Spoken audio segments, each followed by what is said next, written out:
Hello, barbecue people. Welcome to Pitmaster, an Old Virginia Smoke podcast. I am your host, Luke Darnell. Barbecue brings people together from all around the country and the world, and people that you've only known for a short time become great friends, and you can also learn from everybody in the barbecue community.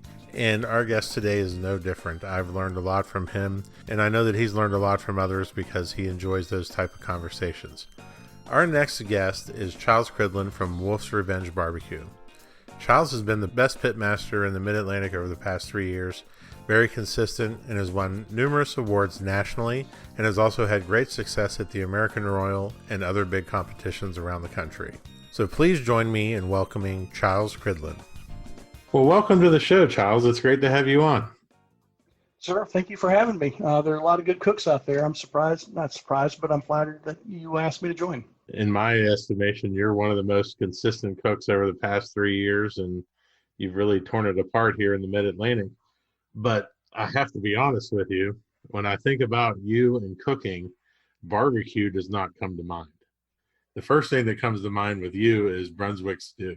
Can you tell us a little bit about the Brunswick stew? Sure. Brunswick stew is where I got my start in, feeding crowds, and really jumped in my culinary spirit.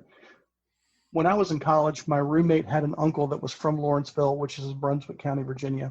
His mother would go down every time the Lawrenceville Volunteer Fire Department would have a stew cooking, and she would bring back several quarts, and I would get 3 or 4 of those quarts.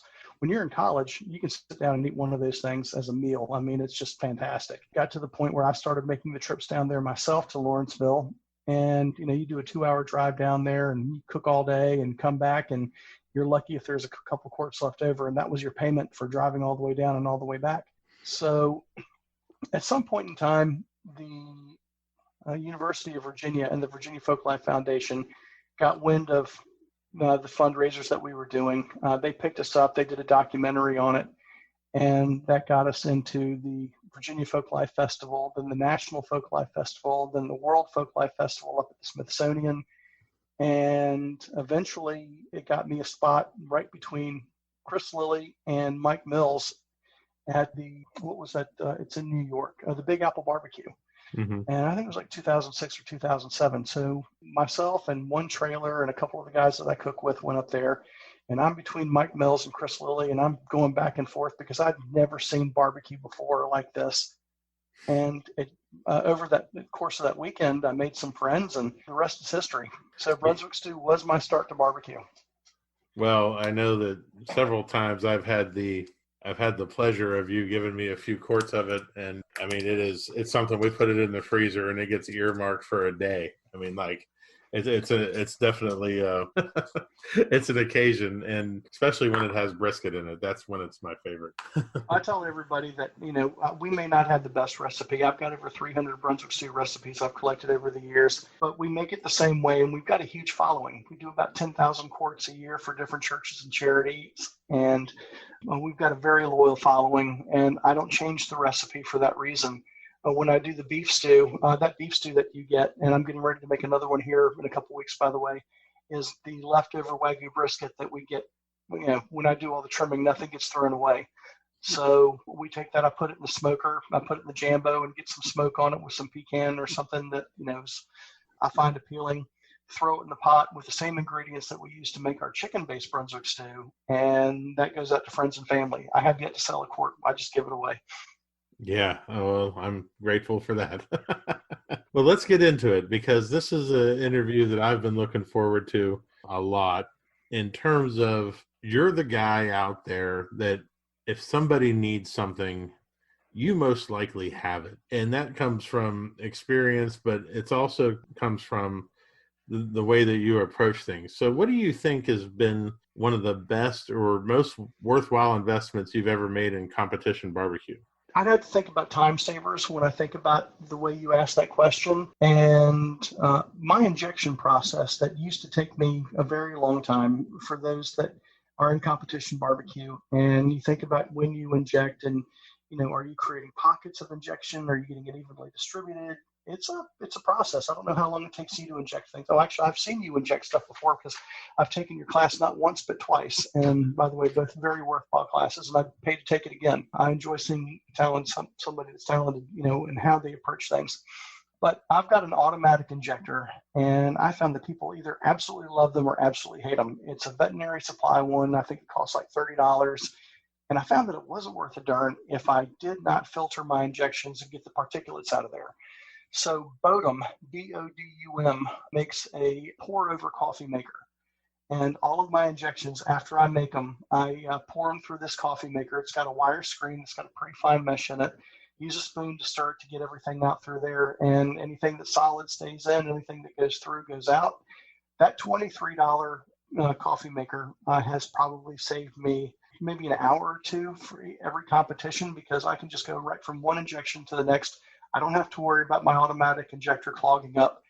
And if I'm not worried about that, and I'm getting a really nice spread, when you talk about stitch injecting and getting everything in there, not only is it a time saver, I think it makes for a better quality in what I'm going to give the judges, because the injection's better evenly distributed. Yeah, no, that's a great tip right out the gate. I see, and I knew that this was going to be full of these type of little nuggets of just awesomeness. And it's one of those things, we all have the different things that we do when we approach a cook. And how much do you depend on technology in your approach to your cook? I know that there's a lot involved with your cooker, to maybe talk about that a little bit. So I use a rotisserie, and that's a plus and a minus, because with a rotisserie, things are moving around. You're getting some convection from the product moving in there. I cook everything in pans, so I don't get any benefit of one product dripping onto the other. I also can't use probes. I can't use wired thermometers like from ThermoWorks, the chef alarms and stuff. They just wrap themselves around the rotisserie if I did that. On the one hand, it gives me the opportunity that I can load it up with charcoal, put my flavor wood in there, and I can get a couple hours sleep, which is really important when it's just myself and one other person, and I've got to work on Thursdays. I usually wake up really early on Friday to get to a competition. But on the other hand, that rotisserie, it allows me to sleep. It allows for a great product and great flavor. I know that for your catering, you cook on Old Hickories, and my rotisserie is based off the Old Hickory Ultra Q. It's just wider, deeper, more insulation, bigger charcoal basket, bigger water pan, and the rotisserie. So, it gives me that flavor that I'm looking for. The way that it cooks and everything is, exactly what you expect from a cabinet design that was based off of Old Hickory CTO. But at the same time, I'm limited because I can't, unless I stop the rotisserie and then put a probe in it. You've got to pay attention to your product and kind of anticipate when you think things are going to start to be ready. Right. And that leads a lot into, there's a lot of decisions that we make when we first start out. What were some of the best decisions that you made when you first started competing? Taking a class. My first competition, was under the name of Big C Stew and Q, and that was the name of the team when I first started out. I'm calling you that from now on. Big C's, yeah. Somewhere on my website, you can find a picture of our logo way back when, and just a little history. So there was a picture of a Wilma Flintstone-looking character holding a big rack of ribs with a smoker. I had a Lang at the time, a Lang 60, and the caption in the back was Big C Stew and Q, more than a mouthful, and I had it trademarked because Hooters had given up more than a mouthful, and it was there for the taking. I took it, I got it, I probably still own it, and went with that for a couple of years. I think 2008, 2009, around those when we started using it. And we were at a McShin cook-off, and we're in a church parking lot, and my goddaughters are all running around, and Big C's more than a mouthful. The mothers of the god kids did not like that at all. Right. So, they're just, the double entendre, as common as it is in the barbecue world. And we see that in the genre every day, those double entendres. It wasn't flying with them. So I looked at my godson and I said, hey, Reynolds, I said, we got to come up with a new name. Otherwise, you guys aren't going to be allowed to compete with me anymore. I said, what are we going to call ourselves? And he says, well, we need something with a wolf, where the wolf gets his revenge.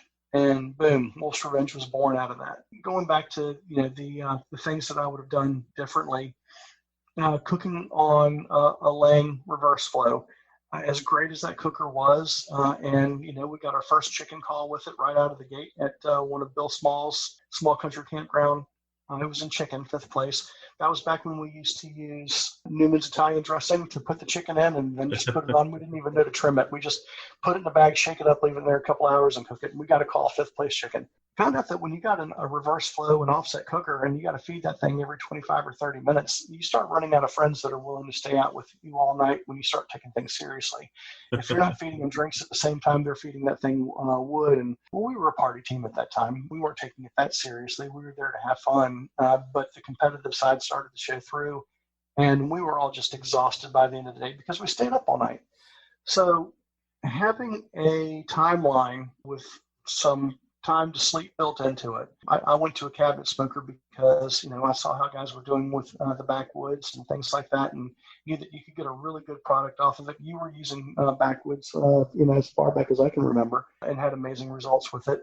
Choosing equipment that was friendly to operate, easy for your friends to work with if you have to have them, and an offset takes a considerable amount of skill to keep a clean fire. So that was the one. Taking a class. The first class I took was with Rob Bagby and Dan Hickson down in Florida. Great class. 2 great pitmasters. Learned a lot from them. Dan was cooking on a backwoods, I think, at that point in time.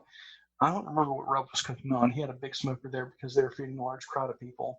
It kind of, clued me in that classes were important. You're not going to be able to I can shake and look over my shoulder and try to see what you're doing all day long, but not understanding what is really going on in the overall scheme of your timeline really it does you more detriment than it does you good. So have a cooker that's friendly to your timeline, build in some sleep to your timeline because that's important, and start taking some classes, especially from pitmasters that use equipment similar to what you're going to be cooking on.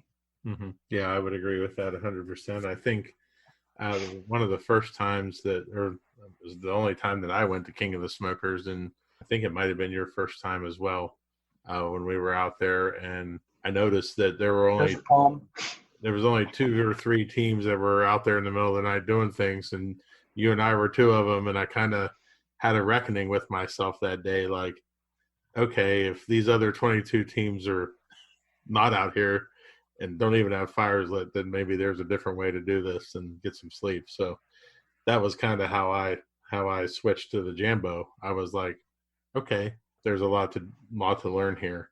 Let's switch gears a little bit, because you're not only a very accomplished cook in both barbecue and Brunswick stew and everything, but you're also very successful in your life and other things that you do. How has your career / life experiences outside of barbecue prepared you to be the successful pitmaster that you are? So my day job, I do computers for a living. I help manage data centers, and everything we do has to be documented. There's a process. You create a document for what you're getting ready to do. You follow that document. You have to make sure that, once you're done, you follow it up if any changes that were made, that those were done. So it's a habit that I got into, and we all have our book, right, that we have our recipes and our timelines and things in. And in my day job, we call that a run book. I don't know what you call yours, but in my barbecue trailer, I call mine a run book too. It has absolutely everything in there that I need to do, the big marks, to make sure I have a successful cook. For me to come out of a computer data center and have a book that describes, what time I need to start my process, where I need to be, having metrics in there that, okay, if something is at a certain temperature at a certain time, these are the steps I need to do to make sure that I don't miss my mark when that product is ready. I have to say that building in some good habits with consistency and being able to follow that run book has, I don't want to say given me an edge, because there are a lot of distractions out there that pull you away. Could be anything from distributing Scotch eggs to somebody showing up at your trailer late at night with a beverage of some kind. We all know how that happens. The distractions are still there, but that book has a way of getting me back on path and keeping me on path until after the turn-ins are done. Yeah, we call it a timeline, and because I'm the most disorganized person in the world, the other person on my team, the little general, she takes care of that. So, but she does a great job. One of the things that always happens out there is inevitable is that something goes wrong or we fail somewhere. Do you have a favorite failure of yours that helped you set you up for later success? Something that you did that was wrong that really helped you learn? Yeah, absolutely. So Sonny's in Florida, the last one that they had several years ago. I had a really bad cold going into it. It was myself and Randy, and of all the people that we picked up, Mike Baston on the way down from Smoking Gringos, talking about having a distraction in your trailer. So love the guy, but still a distraction nonetheless. We get down there in between lack of sleep, the cold medicine, and an adult beverage or two. I slept through my 2 o'clock alarm where I light my fire, my 3 o'clock alarm where I put my food on the pit, my 4 o'clock alarm where I check to make sure the pit's operating on temperature. Finally, at 5:30 in the morning, I wake up, sit straight up, and realize that I hadn't done a thing. And Randy and Mike were on their way back from the hotel to help me wrap all my meats. Life is Good. Don from Life is Good Barbecue's Don brother. Wallace, yeah. He was next to me. He said that he swore that he saw me at 5:45 in the morning trying to jumpstart a locomotive. I was shoveling coals into my smoker so fast, trying to get it up to temperature. That's the first time I've run my pit between 450 and 500 degrees for as long as I did. By the time Mike and Randy showed up, because I told them just to go back to sleep, don't come back for 2 hours. Mike, when he got there, we opened up the smoker, and this is before I started trimming my brisket down to box size. It was still a full width flat. And it curled up on the edges, and it looked like a giant black taco. It was just horrid looking. But, we managed a perfect in ribs that day. We got first place in the 180 in brisket that day. We did well in chicken, and had it not been for the choices, I felt like I had to put money muscle in the box. I made bad choices of what we put into that box, and we didn't do great in pork.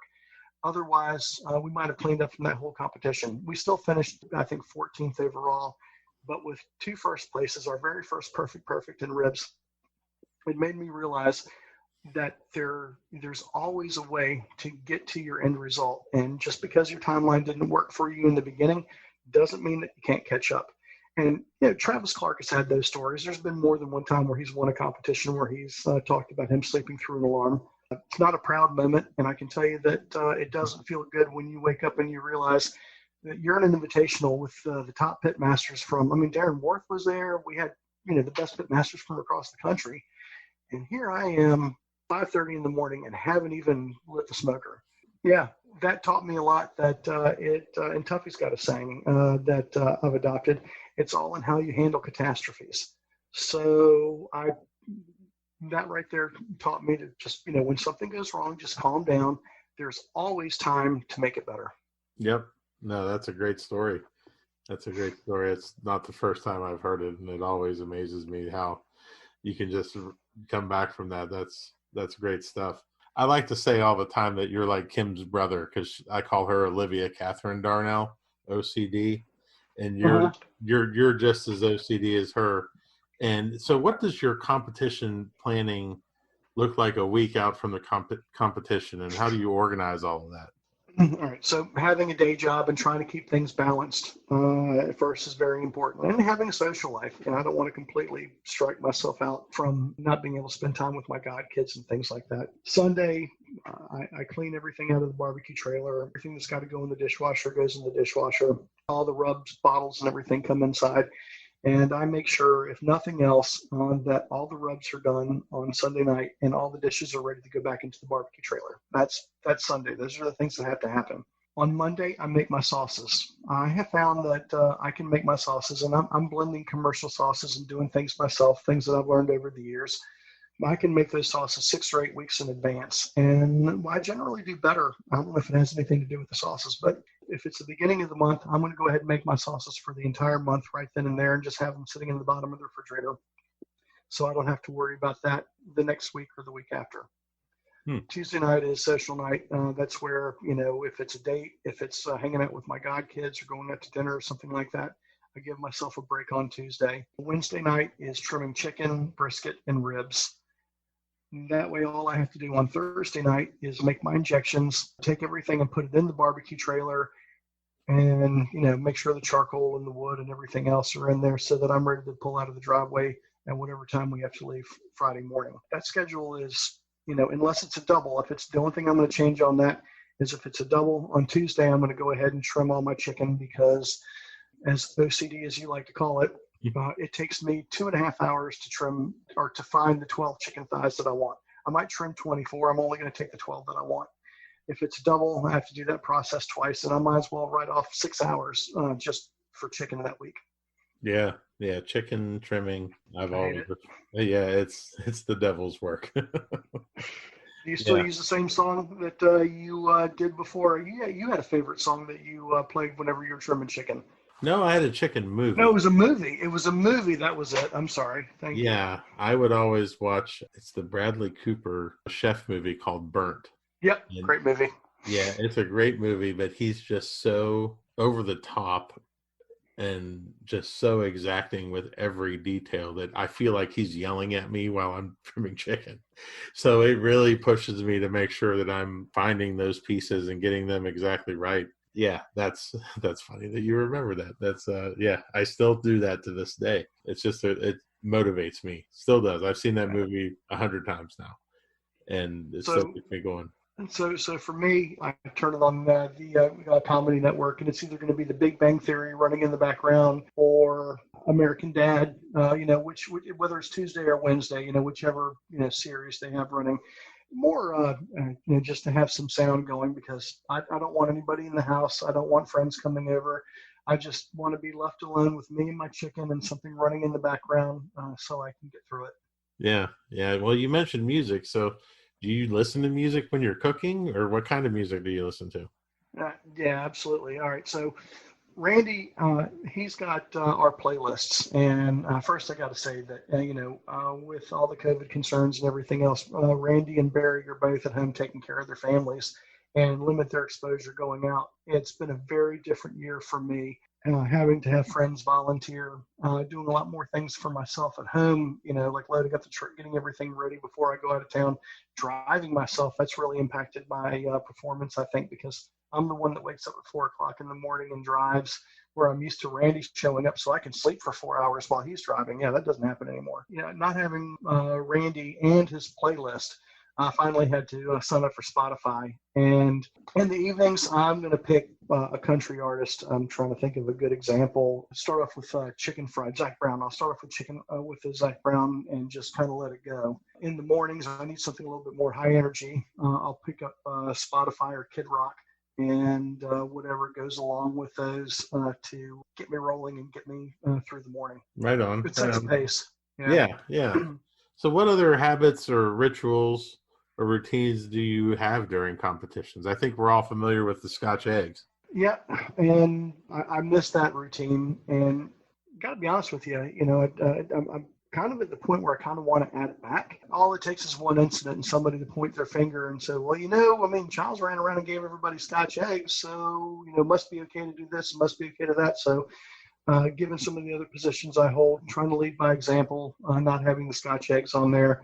I love that because it's different. It gives us an opportunity when you're in a trailer and you're kind of locked up and not being social because you're not out there with everybody else where people can come up and say hi. It gives us an opportunity to go out and be social, either at the 922 Toast or just to go out and see everybody, obviously not shake hands right now. Other routines that we have. So if you know Brad DuPont from Koshan 225 and Ronnie's Boudin and Cracklin, I order his kolaches, which are little French bread cakes stuffed with Boudin. I always have those on the trailer in the freezer, so I'll put a couple of those in when I first wake up. By the time we're wrapping things, they're ready to go, and that gives us a great brisket. Sometimes I'll throw a couple extra on there and bring those to other teams that are comfortable with me bringing food into their trailer. That's definitely one of our rituals, if you will, to cook those in the morning. Those are the two big ones that come to mind. I'm sure there's a bunch of others that people will point out to me. I will say that, when I've got somebody cooking with me, I give them clear instructions. If George, for example, with Twisted Pear, when he was cooking with me, when he's got that run book in front of him, he's going to look at it, and let's say it's 6:15. He's going to ask me, am I doing what I'm supposed to be doing? He's going to look back at 6 o'clock. He's going to ask me if I did what I was supposed to do.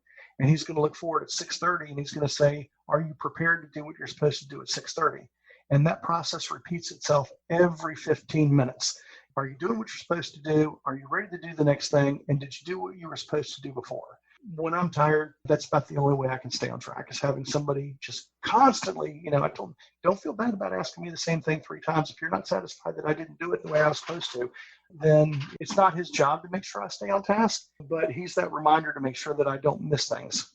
Yeah, no, that's great stuff. That I have one of those in my trailer too. I don't ask for it, but I get it.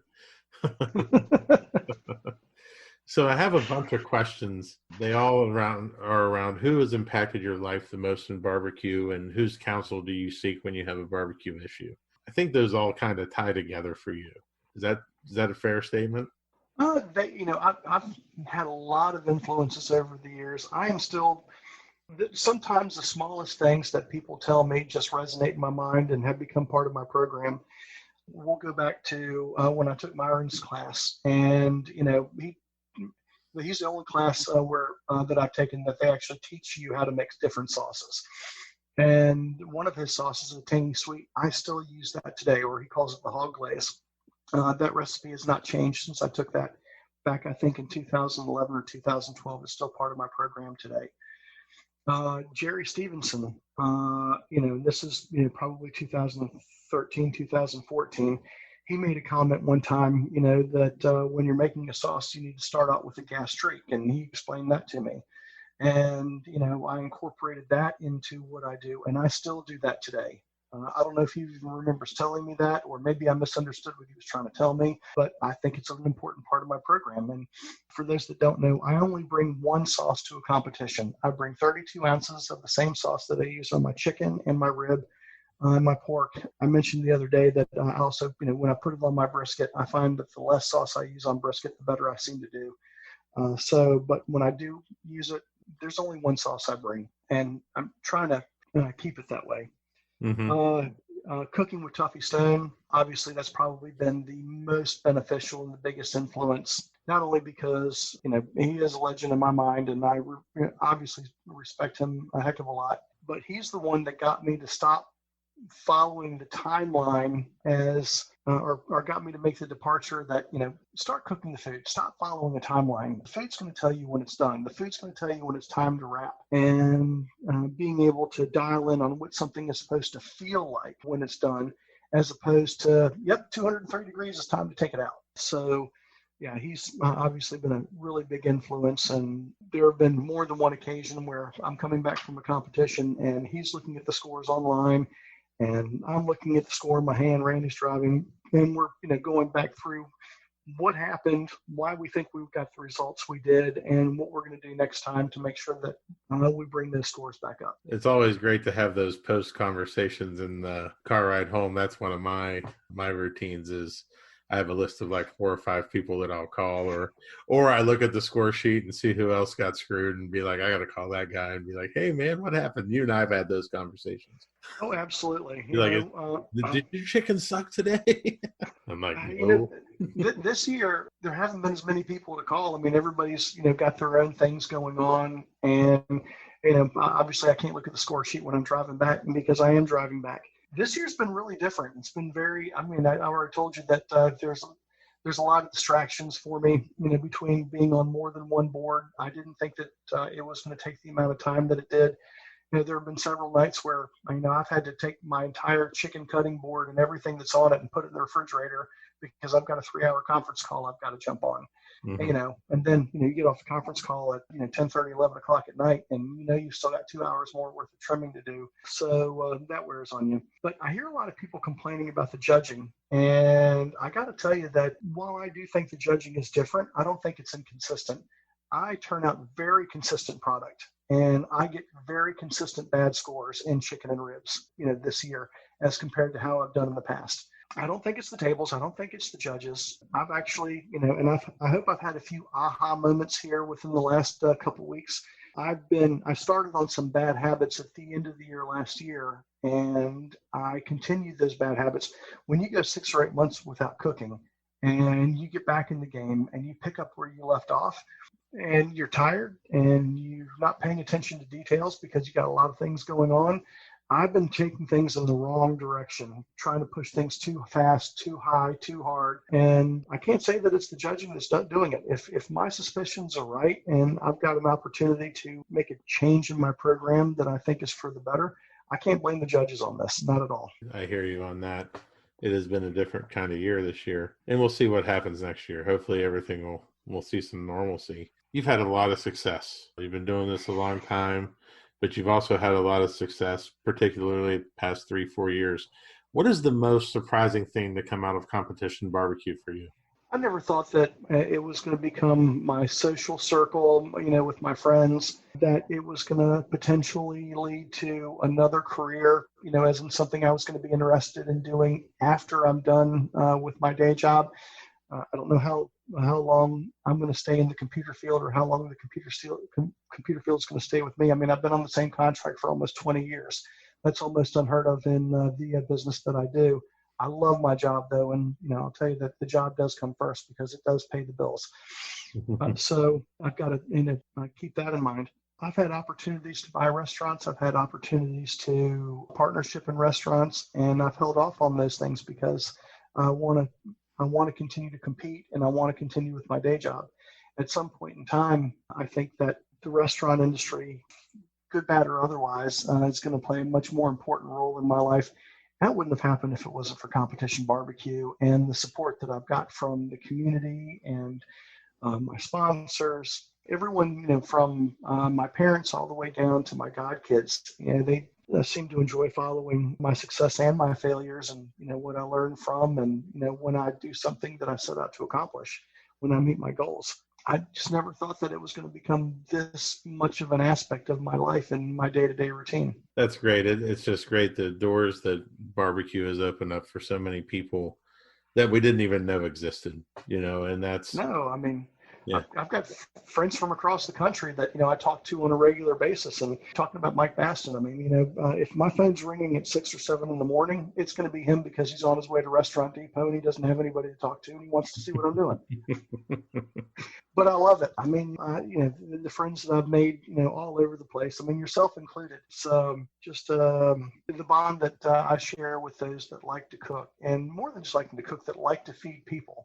I don't know why you cook. I like to cook because I like to feed people and I like to give them something. When my godkids, when I see them go back for seconds or thirds on something, that just warms my heart in a way that I can't even express. Sharing an interest with like-minded people that aren't just doing it for the competition. They do it because they like feeding people and, they've got that drive in them to, always turn out something better and make something, just a little unique, put your twist on it, and make it something that everyone can enjoy. That's 100% why I cook. Just making people happy. Cooking people a good meal is showing how much you love them, in my opinion. So what is missing from competition barbecue these days?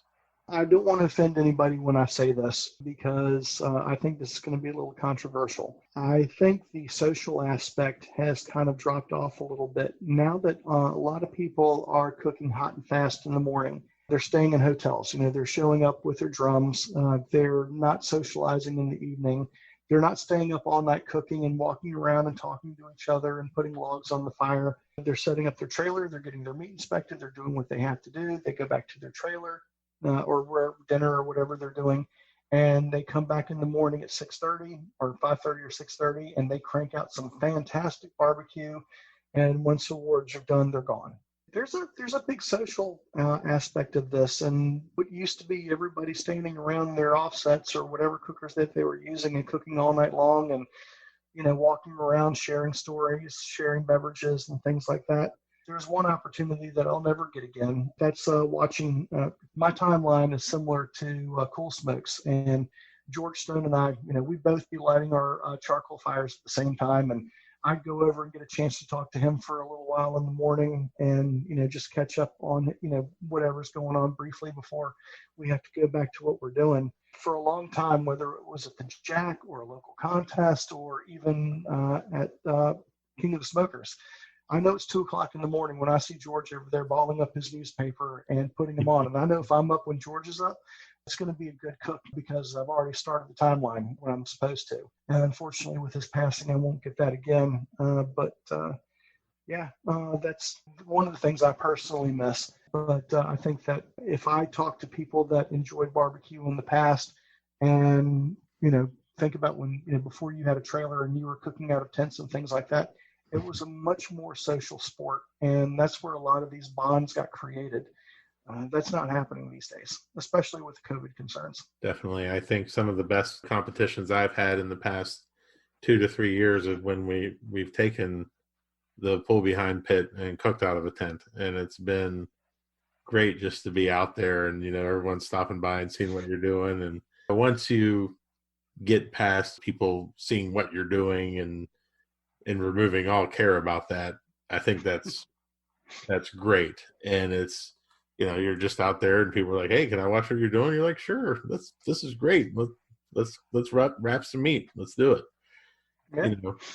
And that's been one of our goals moving forward, is to try and work on that social aspect as much as we can.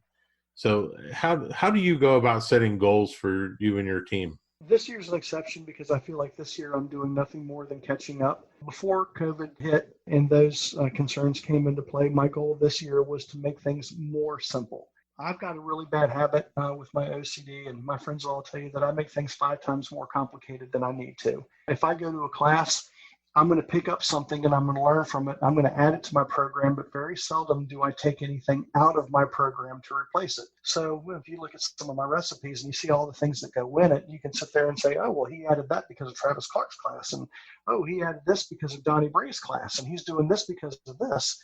Well, I don't need to be doing all those things. There are a lot of things that I could pull out of my program. And I got to tell you that my biggest, and here's if you look at my scores from this year in brisket, my brisket scores started getting a little worse. And what I attribute that to is that I found a way that I can get more injection in my brisket.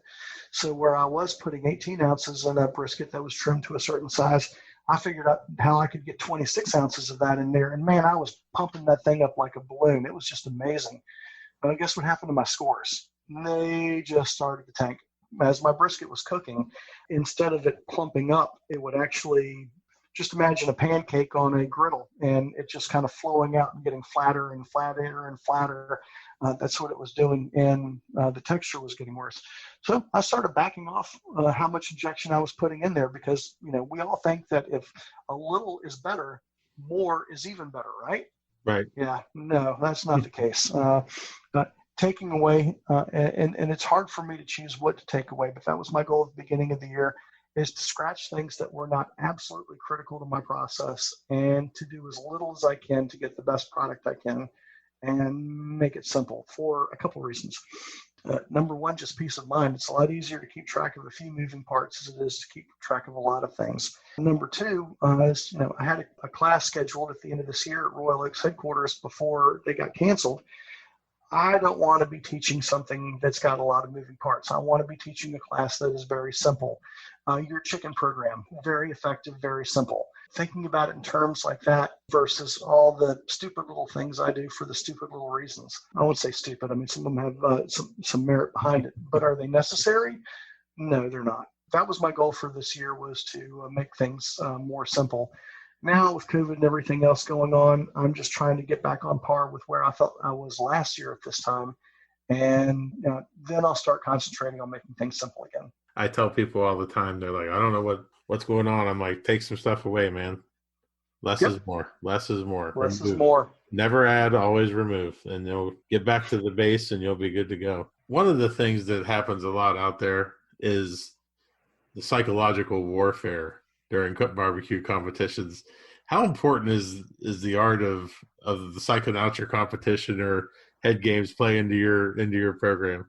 And I would have told you that, I didn't think it was that big of a deal at all, because, maybe it's just because I'm in my little trailer and I'm in my own little world and I feel like I can focus on what I need to focus on. But I had something earlier happen this year, and I'll talk about it here. I show up at a barbecue competition and my ex-girlfriend is there with somebody who I did not expect her to be with. I don't care who she dates. I don't care who he dates, but just the surprise and the shock and the awe of it completely threw me off my game. If that was their intent, then boom, kudos to them, because, it worked. I would have never have thought that I would have reacted that way. But, the bottom line is I let it get under my skin, and I shouldn't have. So in terms of psychological warfare, yeah, I'd have to say that I beat myself before I even lit my smoker that weekend. And those things are going to happen. We all have distractions, whether it be with, things in our personal life, outside influences, things that have nothing to do with barbecue, that if you can't hang that stuff up outside your trailer door before you walk into your trailer and you start cooking. I'll give you a little example. This isn't exactly pertaining to this, but this is just one of the many humbling experiences that I've had from getting influences from Tuffy. I was really proud one time, when I was doing competition after competition. We were set to do probably 32 or 35 that year. And I told Tuffy, I said, man, I've got things so dialed in. And at that particular time, we could just come off of a couple of consecutive GCs. And I said, we're doing really well right now. That, I'm preparing for the competition this weekend, but I'm already doing things and this and this and this for the competition for next weekend because, I'm planning ahead. That's how well we got it dialed in. And he looked at me and he goes, and try to do it with the way that he inflects his voice. He goes, I think you're kind of doing yourself a disservice. And I said, well, what do you mean? He goes, well, if you're putting part of your effort into next week's competition and you're not doing everything you possibly can with everything you've got for this week's competition, you're leaving something on the table and you're not giving this weekend's competition your all. When he put it like that, oh man, talking about humbling, and here I am bragging about how I'm, doing things for 2 weeks out. And he's like, no, he's like, you've got limited resources. You need to focus everything you have on this weekend. Let next weekend take care of itself when you got time to focus on that. There have been a lot of moments like that where his little, nuggets of advice not only have been humbling, but have been absolutely spot on point. And that would be one of them if it pertains to this question that way. No, it does. It does. Well, let's go through some rapid fire questions here that I like to do at the end. And right. This has been a great interview with a bunch of great information. And I hope people take a lot from it. So what is one of your favorite pre, during, or post-competition meals? Mexican Friday night and gas station or truck stop hot dogs on the way home. That's fantastic. What do you see about barbecue on social media that upsets or bothers you?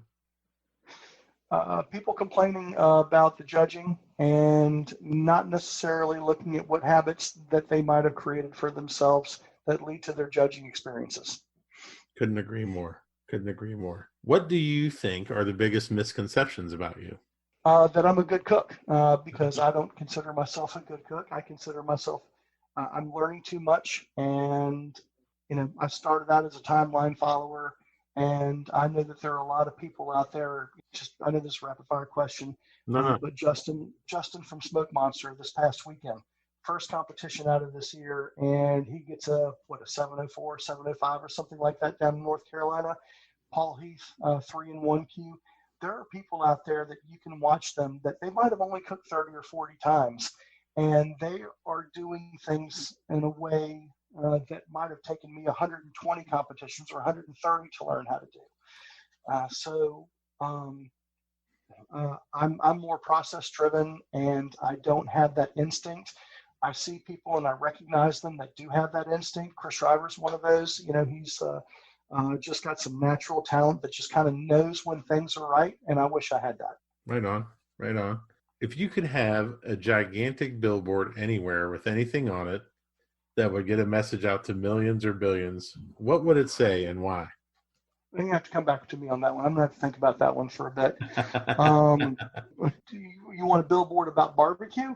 Doesn't have to be about barbecue. It can be about anything in the world. Oh, I'd have to look across with everything that's going on in our world, in our society right now.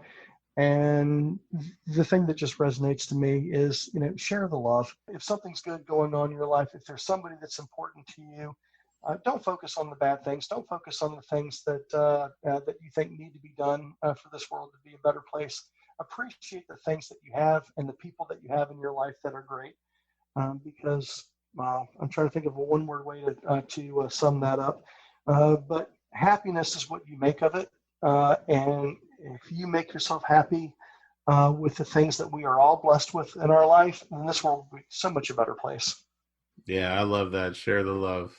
That is a good Share the love. That is a good one. Well, Chiles, I want to thank you again for taking the time today to do this. There was a lot of great information in there, and I look forward to seeing you in a couple of weeks here. New Jersey, right? We'll see you up there. Yeah, back to New Jersey for another New Jersey humbling. Woohoo! Looking forward to it. Thank you for listening to Pitmaster, an Old Virginia Smoke podcast. Be sure to subscribe and like the podcast, rate the podcast, and to share it out with all your friends. Also, be sure to check out the Old Virginia Smoke YouTube channel as well. We will have a lot of new videos coming out in the next couple of weeks. We'll see you next week with Matt Walker from Boomerang Barbecue, who's been on absolute fire for 3 years in KCBS. For companies interested in advertising, please contact Old Virginia Smoke directly via www.oldvirginiasmoke.com. Pitmaster, an Old Virginia Smoke podcast, is edited by Chris Sedenka. Pitmaster, an Old Virginia Smoke podcast, is a property of Old Virginia Smoke LLC. All rights reserved. Copyright 2020.